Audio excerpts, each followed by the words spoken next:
December 2ರಂದು Bhalki ತಾಲೂಕಿನ ಬಾಜೋಳ್ಗ ಗ್ರಾಮದಲ್ಲಿ orbit ಸಂಸ್ಥೆಯ ಸಂಯುಕ್ತಾಶ್ರಯದಲ್ಲಿ ಮಾನಸಿಕ ಅಸ್ವಸ್ಥರ ಆರೈಕೆದಾರರ ವಿಶೇಷ ಸಭೆ ನಡೆಸಲಾಗಿದೆ. ಆರ್ಬಿಟ್ ಸಂಸ್ಥೆಯ ಕಾರ್ಯಕರ್ತೆ ಶ್ರೀಮತಿ ಕಲ್ಪನಾರವರು ನೇತೃತ್ವದಲ್ಲಿ ಒಗ್ಗಟ್ಟ, ಪರಸ್ಪರ ಬೆಂಬಲ ಹಾಗೂ ಫಲಾನುಭವಿಗಳ ಆರೈಕೆಯ ಕುರಿತು ಮಾರ್ಗದರ್ಶನ ನೀಡಿದ್ದಾರೆ. ಸಭೆಯಲ್ಲಿ 8 ಜನ ಭಾಗವಹಿಸಿ ಸರ್ಕಾರಿ ಯೋಜನೆಗಳ ಕೂಡ ಮಾಹಿತಿಯನ್ನು ಪಡೆದುಕೊಂಡಿರುತ್ತಾರೆ.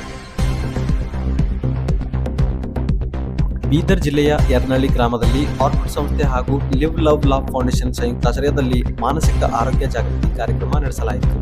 ಭಯ, ಆತಂಕ, ಖಿನ್ನತೆಯ ಲಕ್ಷಣಗಳ ಬಗ್ಗೆ ಮಾಹಿತಿ ನೀಡಲಾಗಿದ್ದು, ಪ್ರತಿ ತಿಂಗಳ ಮೊದಲನೇ ಸೋಮವಾರ ಜನವಾಡ ಪ್ರಾಥಮಿಕ ಆರೋಗ್ಯ ಕೇಂದ್ರದಲ್ಲಿ ಮನೋವೈದ್ಯರಿಂದ ಉಚಿತ ಚಿಕಿತ್ಸೆ ಮತ್ತು ಸಮಾಲೋಚನೆ ಲಭ್ಯವಿದೆ ಎಂದು ಸಮುದಾಯದ ಜನರಿಗೆ ಆರ್ಬಿಟ್ ಸಂಸ್ಥೆಯ ಕಾರ್ಯಕರ್ತರು ಸಂಪೂರ್ಣವಾಗಿ ತಿಳಿಸಿದ್ದಾರೆ. ಡಿಸೆಂಬರ್ 3ರಂದು ರಾಜೇಶ್ವರ ಗ್ರಾಮದಲ್ಲಿ ಆರ್ಬಿಟ್ ಸಂಸ್ಥೆಯ ಶೀಘ್ರ ಪತ್ತೆ ಹಚ್ಚುವಿಕೆ ಮತ್ತು ಆರಂಭಿಕ ಶಿಕ್ಷಣ ಕಾರ್ಯಕ್ರಮದ ಕಾರ್ಯಕರ್ತೆ ಕವಿತಾರವರು ಸರ್ಕಾರಿ ಕನ್ಯಾ ಪ್ರೌಢಶಾಲೆಯಲ್ಲಿ ಜಾಗೃತಿ ನಡೆಸಿದ್ದಾರೆ. 0 ಇಂದ 8 ವರ್ಷದ ಬೆಳವಣಿಗೆ ಕುಂಠಿತ ಮಕ್ಕಳಿಗಾಗಿ ಆರ್ಬಿಟ್ ಸಂಸ್ಥೆ ನೀಡುವ ಚಟುವಟಿಕೆಗಳು, ಸಾಧನೆ ಸಲಕರಣೆಗಳು, ಸಹಾಯ ಹಾಗೂ ಸರ್ಕಾರದ ವಿಶೇಷ ಸೌಲಭ್ಯಗಳ ಬಗ್ಗೆ ಮಾಹಿತಿ ನೀಡಿದ್ದಾರೆ. ಮುಖ್ಯೋಪಾಧ್ಯಾಯರು, 10 ಶಿಕ್ಷಕರು ಹಾಗೂ 300 ಮಕ್ಕಳು ಕಾರ್ಯಕ್ರಮದಲ್ಲಿ ಭಾಗವಹಿಸಿದ್ದಾರೆ. ಆರ್ಬಿಟ್ ಸಂಸ್ಥೆ ಕಾರ್ಯಕರ್ತ ಶ್ರೀ ಆನಂದ್ರವರು ವಿಶ್ವ ವಿಕಲಚೇತನರ ದಿನದ ಮಹತ್ವ, ಘನತೆ, ಹಕ್ಕುಗಳು ಮತ್ತು ಸಾಮಾಜಿಕ ಸೇರಿಸಿಕೊಳ್ಳುವಿಕೆಯ ಬಗ್ಗೆ ಜಾಗೃತಿ ಮೂಡಿಸಿದ್ದಾರೆ.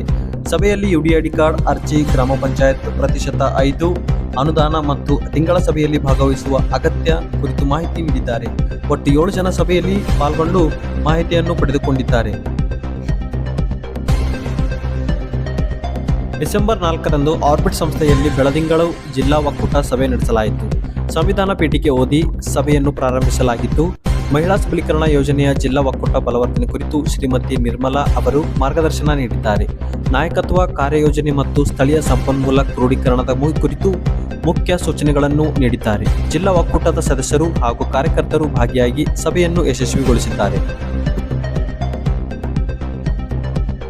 ಬೀದರ್ ತಾಲೂಕಿನ ಕಂಕ್ತಿ ಗ್ರಾಮದಲ್ಲಿ ವಿಶೇಷಚೇತನರ ಸಭೆ ನಡೆಸಲಾಯಿತು. ಆರ್ಬಿಟ್ ಸಂಸ್ಥೆ ಸಂಯುಕ್ತಾಶ್ರಯದಲ್ಲಿ ನಡೆದ ಈ ಸಭೆಯಲ್ಲಿ ಕಾರ್ಯಕರ್ತರು ಶ್ರೀ ನೋಹಾನ್ ರವರು ವಿಶೇಷಚೇತನರ ಆರೋಗ್ಯ ವಿಚಾರಿಸಿ ಹಕ್ಕುಗಳು, ಕರ್ತವ್ಯಗಳು ಹಾಗೂ 5% ಸರ್ಕಾರಿ ಅನುದಾನ ಕುರಿತು ಮಾಹಿತಿ ನೀಡಿದ್ದಾರೆ.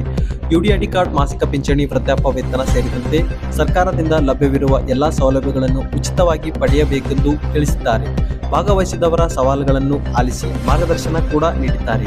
ಈ ವಿಶೇಷಚೇತನರ ಸಭೆಯಲ್ಲಿ ಒಟ್ಟು 8 ಜನರು ಪಾಲ್ಗೊಂಡಿದ್ದರು. ಡಿಸೆಂಬರ್ 5ರಂದು ಹುಮ್ನಾಬಾದ್ ತಾಲೂಕು ಹೊತ್ಕಿ ಗ್ರಾಮದಲ್ಲಿ ಮೇರಿ ಮಹಾಸಂಘದ ಮಹಿಳೆಯರಿಗೆ ನಾಯಕತ್ವ ತರಬೇತಿ ನಡೆಸಲಾಯಿತು. ಆರ್ಬಿಟ್ ಸಂಸ್ಥೆಯ ಮಹಿಳಾ ಸಬಲೀಕರಣ ಯೋಜನೆಯ ಕಾರ್ಯಕರ್ತೆ ಶ್ರೀಮತಿ ಸವಿತಾರವರು ತರಬೇತಿ ನೀಡಿದ್ದಾರೆ. ತಂಡದಲ್ಲಿ ಕೆಲಸ ಮಾಡಲು ತಾಳ್ಮೆ, ಸಹನೆ, ಪ್ರೀತಿ ಮುಖ್ಯ ಎನ್ನುವುದನ್ನು ತಿಳಿಸಿ, ನಾಯಕತ್ವ ಎಂದರೆ ಮುಂದು ನಿಂತು ಕೈ ಹಿಡಿದು ಮುನ್ನಡೆಸುವ ಗುಣ ಎಂದು ವಿವರಿಸಿದ್ದಾರೆ. ನಂಬಿಕೆ, ಆತ್ಮವಿಶ್ವಾಸ, ಪರಸ್ಪರ ಗೌರವ ಮತ್ತು ಇತರರಲ್ಲಿ ಆಸಕ್ತಿ ಮೂಡಿಸುವ ಸಾಮರ್ಥ್ಯ ನಾಯಕತ್ವದ ಮೂಲ ಗುಣಗಳು ಎಂಬ ಅರಿವು ನೀಡಿದ್ದಾರೆ. ಅರಿವಿನ ಹಾಡು, ಚಟುವಟಿಕೆ ಮತ್ತು ಸಂಭಾಷಣೆಗಳ ಮೂಲಕ ಮಹಿಳೆಯರಲ್ಲಿ ನಾಯಕತ್ವ ಕೌಶಲ್ಯಗಳನ್ನು ಬೆಳೆಸಲಾಯಿತು. ಒಟ್ಟು 21 ಮಹಿಳೆಯರು ಈ ತರಬೇತಿಯಲ್ಲಿ ಭಾಗವಹಿಸಿ ಉಪಯುಕ್ತ ಮಾಹಿತಿಯನ್ನು ಪಡೆದುಕೊಂಡಿದ್ದಾರೆ. ಭಾಲ್ಕಿ ತಾಲೂಕಾ ಉಚ್ಛ ಗ್ರಾಮದಲ್ಲಿ ಗ್ರಾಮಸ್ಥರಿಗೆ ಮಾನಸಿಕ ಅಸ್ವಸ್ಥರ ಜಾಗೃತಿ, ಮಾನಸಿಕ ಆರೋಗ್ಯದ ಮಹತ್ವ, ಲಕ್ಷಣಗಳು, ಸರಿಯಾದ ಚಿಕಿತ್ಸೆ ಮತ್ತು ಸಹಾಯ ಪಡೆಯುವ ಮಾರ್ಗಗಳು ಕುರಿತು ಮಾಹಿತಿ ನೀಡಲಾಯಿತು. ಒಟ್ಟು 15 ಜನರು ಭಾಗವಹಿಸಿ ಉತ್ತಮ ಪ್ರತಿಕ್ರಿಯೆ ನೀಡಿದ್ದರು. ಮುಂದಿನ ದಿನಗಳಲ್ಲಿ ಇಂತಹ ಕಾರ್ಯಕ್ರಮಗಳನ್ನು ಆಯೋಜಿಸಲು ಮನವಿ ವ್ಯಕ್ತಪಡಿಸಿದ್ದಾರೆ.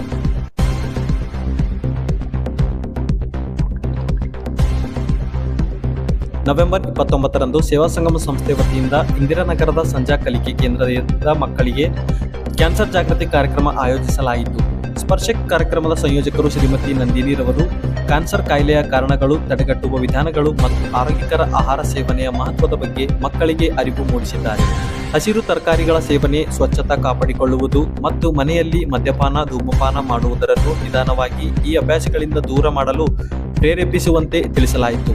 ಈ ಜಾಗೃತಿ ಕಾರ್ಯಕ್ರಮದಲ್ಲಿ 60 ಮಕ್ಕಳು ಸಕ್ರಿಯವಾಗಿ ಭಾಗವಹಿಸಿ ಉಪಯುಕ್ತ ಮಾಹಿತಿಯನ್ನು ಪಡೆದುಕೊಂಡಿರುತ್ತಾರೆ. ಕಲಬುರಗಿಯ ಕ್ವಾಟ್ನೂರಿನ ಸುವಿಜ್ಞಾನ ಭವನದಲ್ಲಿ ಡಿಸೆಂಬರ್ 1ರಿಂದ 6ರವರೆಗೆ ಮಕ್ಕಳ ಮನೆ ಕಾರ್ಯಕ್ರಮದ ಸಿಬ್ಬಂದಿ ವರ್ಗದವರಿಗೆ ವಿಶೇಷ ತರಬೇತಿ ನಡೆಸಲಾಯಿತು. ಪೌಷ್ಟಿಕತೆ, ಆರೈಕೆ, ಸ್ವಚ್ಛತೆ ಹಾಗೂ ಸುರಕ್ಷತೆ ಕುರಿತು ಮಾರ್ಗದರ್ಶನ ನೀಡಲಾಯಿತು. ಅಗ್ನಿಶಾಮಕ ದಳವು ಅಗ್ನಿ ಅವಘಡ ನಿರ್ವಹಣೆಯ ಪ್ರಾತ್ಯಕ್ಷಿಕೆ ನೀಡಿತು. 30 ಸಿಬ್ಬಂದಿ ತರಬೇತಿಯಲ್ಲಿ ಭಾಗವಹಿಸಿದರು. ಇದರಲ್ಲಿ ಒಂದು ಮಗುಗೆ ಎಷ್ಟು ml ಹಾಕ್ಬೇಕಂತ ಹೇಳ್ತೀವಿ. ಬೆಳಗ್ಗೆ ತಿಂಡಿಗೆ 4 ml ಪ್ರತಿ ಮಗು ಹಾಕ್ತೀವಿ. ಫೀಡಿಂಗ್ ಮಾಡೋದು.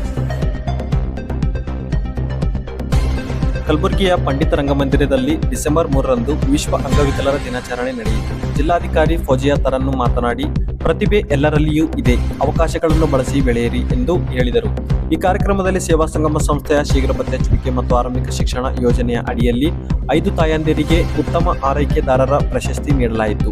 ಸಂಸ್ಥೆಯ ನಿರ್ದೇಶಕರು ಫಾದರ್ ವಿಕ್ಟರ್ ಬಾಸ್, ಸಿಬ್ಬಂದಿ, ವಿವಿಧ ಸಂಸ್ಥೆಗಳ ಸದಸ್ಯರು ಹಾಗೂ 225 ವಿಶೇಷ ಮಕ್ಕಳು ಭಾಗವಹಿಸಿದ್ದರು. ಈ ಕಾರ್ಯಕ್ರಮದಲ್ಲಿ